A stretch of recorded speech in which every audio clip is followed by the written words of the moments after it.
老友，你有冇諗過呢？古時嘅所有統治者一定都係禿頭嘅男人嚟啊！吓？點解咁講啊？你諗下，古時啲男人嗰啲髮型係點樣剪嘅？舉個例啊，古代日本啲男人就個個都要剃嗰啲武士頭，滿洲清朝人呢就要剃頭紮辮，啲歐洲傳教士就頭頂鏟一忽。你有冇發現共通點係乜呢？就係全部都無情白事鏟走頭頂中間啲頭髮，主動變成地中海啊！咁關統治者係禿頭嘅男人乜嘢事呢？一定係古時啲皇帝啊、權貴啊，自己甩頭髮做咗地中海，為咗令自己冇咁肉酸，就逼全部人民陪佢一齊咁肉酸，要佢哋剪晒做地中海髮型。久而久之啦，就變咗做潮流咁啦。唔係啊，啲中原人大部分朝代都係紮髻，冇鏟地中海啊。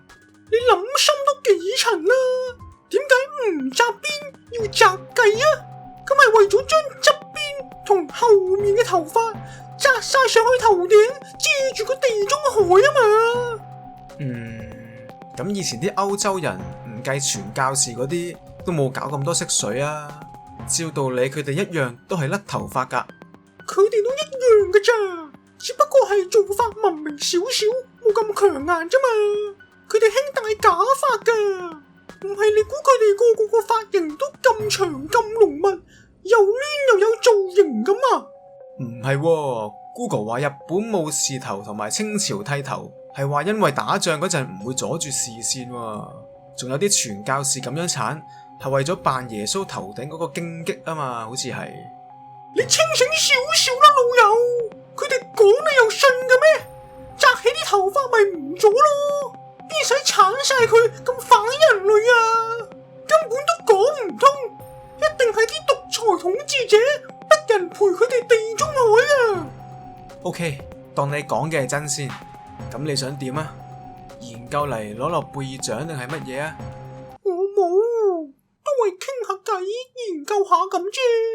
冇話咩嘅，不過呢，你呢有冇諗過呢？其實以前古代咁都幾好啊，全部男人一齊地中海，一齊留同一個髮型，好似可以少好多煩惱，做人都開心啲咁啊！啲獨裁者都叫做做咗件好事。阿琪，你最近係咪有乜嘢男人嘅煩惱啊？我最討厭就係好似你咁直覺敏銳嘅細路。嗱呢？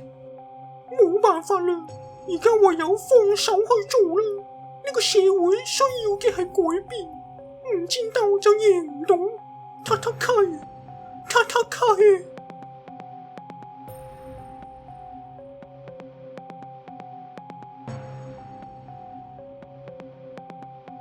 阿琪，唔緊要噶，仲有辦法噶，冇人會笑你噶，你唔好做傻事啊！